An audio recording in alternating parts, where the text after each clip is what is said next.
Allô, allô! Salut les amis, Bienvenue à l'atelier des couples. l'endroit où vous venez pour travailler à la réussite de votre mariage. On espère que vous portez bien là où vous êtes. Nous, on va très bien par la grâce de Dieu et Super, on est vraiment content de vous retrouver. exactement. Heureux de vous retrouver encore cette semaine. Et aujourd'hui, nous allons aborder un sujet spécial. Quel Oui, est-il? quel est-il? Alors, plusieurs personnes disent, cette année, c'est l'année de mon mariage. Je veux me marier cette année. Alors, on veut te dire, tu veux te marier cette année? Alors, fais ceci. Suis-nous jusqu'à la fin et tu sauras de quoi il s'agit. Exactement. Plusieurs personnes se disent, c'est sur la liste des choses qu'on a demandé à Les vœux. Dieu, des vœux en 2025 de pouvoir se marier. Mais une chose est de vouloir se marier, rencontrer la bonne personne, et une chose est d'être soi-même la bonne personne. C'est de ce Exactement. sujet que nous allons parler aujourd'hui. Comment devenir mariable? Comment devenir Comment mariable? devenir la bonne personne? Ça, c'est une très bonne question à se Oui. poser parce que beaucoup de personnes disent, je veux me marier. Cette année, le frère doit venir, doit se montrer, doit venir s'approcher de moi. Mais est-ce que tu t'es posé la question? Est-ce que dans l'état où je suis ici, le frère vient? Est-ce qu'il voudra m'épouser? Est-ce qu'il voudra m'épouser? C'est ça, en fait. Ouais, Peut-être parce que clairement. plusieurs frères t'observent, mais n'ont pas envie de s'approcher. Comme plusieurs sœurs aussi, peut-être que tu approches et puis qui se disent Hmm. arrière de moi. Non, non, donc non, c'est vraiment important. Donc, comme on dit, au lieu de chercher la bonne personne, décide plutôt d'être la bonne personne. Yes. D'être la personne que l'on veut épouser. Pour qui on va même pas vouloir jeûner ou prier ou quoi lorsqu'on te voit. C'est que là, c'est os de mes os, chair de ma chair. La personne pour qui on a envie de bénir Dieu et de dire vraiment, voici, j'ai trouvé le Le bonheur. bonheur, tu vois. Ouais. Et tu vois, dans cette déclaration que Adam a fait, os de mes os, chair de ma chair. Au fait, ça fait allusion à quoi? Lorsqu'on parle des os, lorsqu'on te regarde comme ça, est-ce qu'on voit ton os? Non, j'espère que non. Ah, si on le verrait, ça serait compliqué. Ça veut dire que ça fait appel à l'intérieur. Intérieur. À l'intérieur, au fait. C'est-à-dire que lorsque le frère verra la sœur, il puisse dire, voici celle qui est os de mes os. Et il puisse reconnaître en toi pour dire que non, intérieurement, on est aligné. On est en phase. Tu vois? Donc, ça veut dire quoi? Pour devenir la bonne personne, ce n'est pas d'abord ce qui est extérieur, ce qui est apparent, mais c'est ce qui est intérieur. Intérieur. C'est ce sur quoi il faut travailler d'abord. Il faut travailler d'abord. Parce que la loi de l'attraction dit quoi? Tu attires à toi les personnes, les opportunités qui sont en accord avec tes pensées dominantes, oui. avec ton monde intérieur, en fait. Voilà. Donc, c'est pour devenir la bonne personne. Je pense que la première chose, c'est de travailler déjà l'intérieur. Et qui dit l'intérieur, fait allusion à son âme. Si ton âme est brisée, meurtrie et tout, non, tu dois d'abord travailler. Tu ne dois pas aspirer à te marier dans cet état-là. Sinon, ce qui risque de se passer, c'est que tu vas attirer à toi la même personne. Si tu es brisé comme notre père spirituel dit, si tu es broc, démantelé et tout, tu vas attirer à toi quelqu'un qui est broc aussi, quelqu'un qui est brisé, quelqu'un qui est blessé. Donc, c'est vraiment important. Est-ce que quand tu dis ça, est-ce que ça veut dire que quelqu'un qui est blessé, quelqu'un qui a été déçu par des relations passées, un goumin comme on l'appelle communément, Hey. ou bien quelqu'un qui a des pensées impures, ou bien quelqu'un qui n'arrive pas à se sortir des dettes, qui est constamment dans les dettes, est-ce que ça veut dire que vraiment cette année-là, la personne doit oublier quoi. Elle ne va pas pouvoir se marier. Il ou elle. Et ouais, il ou elle, c'est important. En fait, ce que je veux dire, c'est que euh, ce n'est pas une fatalité. Mais déjà, il faut en être conscient. Et puis deux, il faut décider de travailler. Il faut décider de sortir de cet état-là. Par exemple, si on prend le cas de quelqu'un qui a des blessures intérieures, tu as fait allusion au goumen. Pour ceux qui ne connaissent pas, le goumen, c'est vraiment lorsqu'il y a une rupture amoureuse et tu as été blessé et tu es resté à ce niveau-là. La blessure, tu es resté, c'est comme si la vie s'était arrêtée au jour de la Tu rupture et tout. Tu pleures la pleures, nuit, voilà, la nuit, tu tu es la pleures, tu te morfonds. tristesse. Lorsque tu vois deux personnes en couple se tenir dans les bras ou quoi, tu commences à pleurer parce que ça te rappelle un peu, non, tu vois. Donc là, clairement, ça veut dire qu'il y a un problème, il y a une blessure au niveau de l'âme. L'âme a été blessée ou le cœur a été brisé, si on peut dire. Mais cette personne-là, elle ne doit pas chercher à se marier dans cet état-là. Elle doit chercher d'abord à Guérir. guérir de ces blessures-là. Tu vois? À guérir de ces blessures-là. Et comment est-ce qu'elle peut guérir de ces blessures?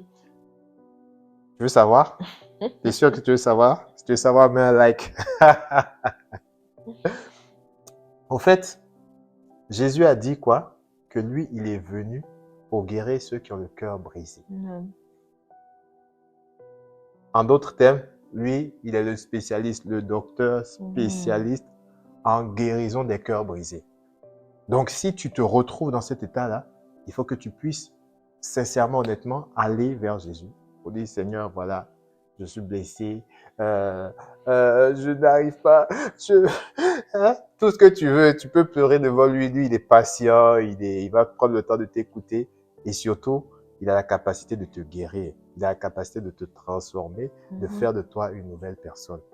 Donc vraiment, c'est d'aller à Jésus, de crier à Dieu.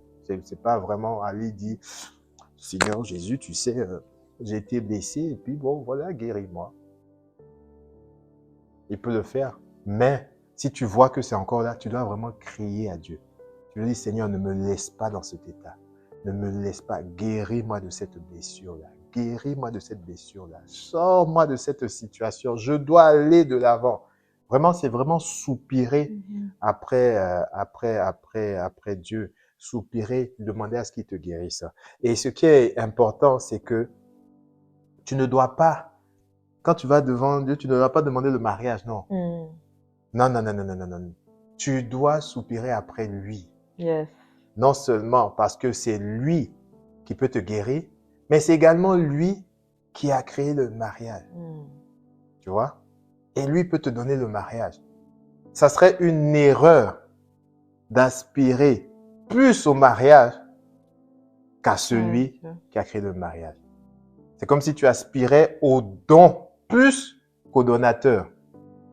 Alors que si tu as le donateur, tu te garantis d'avoir les dons, en fait. Donc, c'est vraiment d'aller vers le Seigneur. Et il est le spécialiste en cœur brisé. Ça veut dire que toutes sortes de blessures de l'âme et quelqu'un, par exemple, qui a le rejet partout où tu vas, tu as l'impression que personne ne t'aime, que tu ne te sens pas compris ou comprise, clairement on te met de côté ou voilà, tu te sens tout, tu as toujours ce genre de pensée là, tu as l'impression que tu n'es pas apprécié ou tu n'es pas aimé ou que tu es le vilain petit canard du groupe. Est-ce que c'est la même démarche ou est-ce que quand, je ne sais pas moi, quelqu'un qui lutte avec des pensées impures, est-ce que c'est la même démarche pour ce genre de choses également? Ok. Si je prends l'exemple que tu as donné par rapport au rejet, déjà le rejet, c'est on peut se sentir rejeté et même lorsque l'autre ne nous rejette pas, on peut se Oui, sentir totalement. rejeté. Tu vois. Donc ça, c'est vraiment de pouvoir identifier et savoir, parce que ça peut être une forteresse. Ça peut être une forteresse dans laquelle l'ennemi nous a emprisonnés, au fait. Quel que soit. S'il y a certaines personnes, on peut être en groupe, s'il y a deux personnes qui sont à l'égard, qui sont en train de parler, elles vont se dire, ils sont en train de parler de moi. Ouais. Ou tout de suite, oh, ils parlent de moi. Et elles-mêmes, elles se mettent à l'écart. Tu vois? Et ça, c'est vraiment un mensonge de l'ennemi. Et la Bible dit ceci, vous connaîtrez la vérité et la vérité vous rendra libre. La vérité vous affranchira. Et quelle est la vérité par rapport au rejet? C'est que Christ, lorsqu'il est allé à la croix, il a pris sur lui ton rejet. Parce que la Bible dit qu'il a été rejeté par le Père afin que toi et moi, nous soyons acceptés. Et si Dieu nous a acceptés, c'est la majorité absolue. Qui peut nous rejeter? Qui peut nous rejeter? Tu vois? Si Dieu nous a acceptés, qui peut nous rejeter?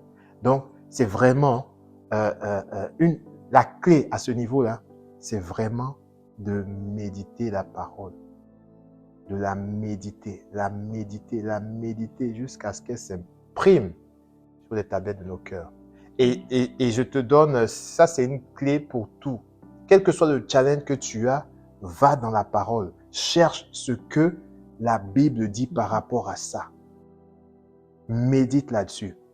Dans 2 Corinthiens 3, 18, la Bible dit, nous tous qui le visage découvert, nous contemplons comme dans un miroir la gloire du Seigneur. Et nous sommes transformés. Nous sommes changés en la même image de gloire en gloire. Ça veut dire que plus tu vas contempler les Écritures, contempler la parole par rapport à ce qu'elle dit par rapport au rejet, tu vas être transformé à la même image. Tu vois, toi qui te sentais rejeté hier, à force de contempler, tu vas te voir accepté par le Père. Et il y a une différence totale qui va se faire. Tu vois? Une fois que tu te sens accepté, ça va se faire, ça va transparaître dans ton attitude, dans tes actions. Tu vois? Et c'est la même chose pour les pensées impures. Pour les pensées impures. Le manque de pardon. Le manque de pardon, le ressentiment, tout ce que tu peux ressentir, le découragement, toutes ces choses-là, va dans la parole de Dieu. Cherche ce que la Bible dit, médite là-dessus et décide de pratiquer ce que la parole dit. Pour le manque de pardon, la Bible dit quoi? La Bible dit, pardonne à ceux qui t'ont fait du mal. Cette partie-là, je vois quelqu'un qui n'est pas content, dit non, moi, ils m'ont trop Vous fait savez du pas mal. ce qu'ils m'ont fait. C'est ça. Non, vous savez pas, Mon vous père est comprenez différent. pas. Oh, non. Dieu me comprend. Ouais, souvent, Dieu me comprend. Dieu lui sait. Dieu, il sait, c'est pour ça qu'il dit pardonne. Yes. Parce que lorsque tu pardonnes, tu ne leur fais pas du bien à eux, mais tu te fais du bien à toi-même. Parce que tu te libères. Tu te libères de cette colère, de cette haine, de cette rancœur. Tu vois? Et tu es transformé. Et tu deviens maintenant la personne qui est mariable. Ça veut dire qu'en cette année, si tu veux te marier, tu veux devenir mariable, décide. Ça ne dépend que de toi. Ça ne dépend que de toi. La décision est entre tes mains. Ouais. Parce qu'à tes résolutions répondra le succès. Le succès. Ne cherche plus, le frère idéal, l'homme idéal, la sœur idéale. Décide toi-même d'être le conjoint idéal. Et tu vas attirer à toi le bon conjoint. Si tu attires souvent des personnes qui ne sont pas converties, des hommes mariés, des femmes, je ne sais pas, des femmes quoi? Bizarre. Mais vraiment, pose-toi des questions. Revois-toi toi-même. Oui. Quelqu'un a dit, on n'attire pas les mouches avec du vinaigre. Si tu attires les mouches, regarde bien sur toi, il y a quelque chose forcément qui les attire. Vérité.